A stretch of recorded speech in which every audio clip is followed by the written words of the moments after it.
ఈ బస్తీ ఇలా కావడానికి ప్రధాన కారణం నాంపల్లి నియోజకవర్గంలోని అన్ని ప్రధాన పార్టీలు.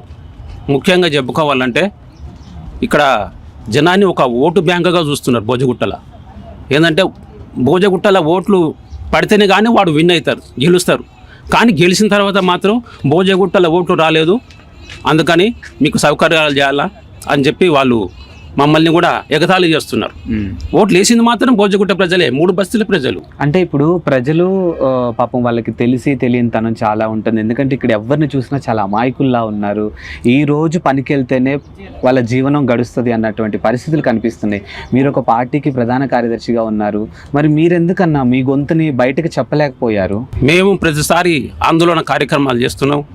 భోజగుట్ట ప్రజలకు 40 ఏళ్ళ కింద ఏ డ్రైనేజ్ ఉందో అదే డ్రైనేజ్ ఇప్పటికి ఉంది. అప్పుడు కొద్దిగా మంది ప్రజలు ఉన్నారు, ఇప్పుడు 40 ఏళ్ళ కింద కనీసం ఒక 800 కుటుంబాలు ఉన్నాయి. ఒక్కొక్క ఇంట్లో 5 మంది 6 మంది ఉంటారు.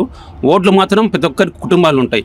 కానీ డ్రైనేజ్ వ్యవస్థ చేయమంటే అప్పుడు చేస్తాం ఇప్పుడు చేస్తామని చెప్పి ప్రధాన పార్టీలు ఓటు వాడుకుంటున్నారు. కానీ మమ్మల్ని మాత్రం ఈ దానికి కూడా చూడడం లేదు.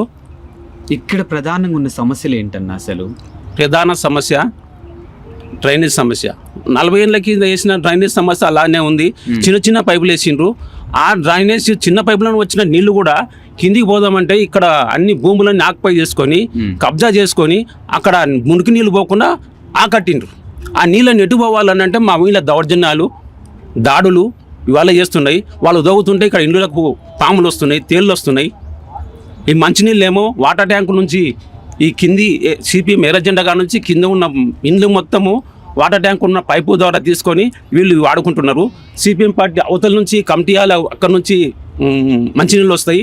అవి కూడా పొద్దున 6 గంటలకు స్టార్ట్ అయితే మధ్యాహ్నం 12 గంటల వరకు వస్తాయి. ఆ నీళ్లు జనం ఉన్నప్పుడు మాత్రం నీళ్ళు ఇడుస్తలేరు. జనం అందరూ ఇండ్లకు పనులకు వెళ్ళిపోయినాక మంచినీళ్ళు ఇడుస్తున్నారు.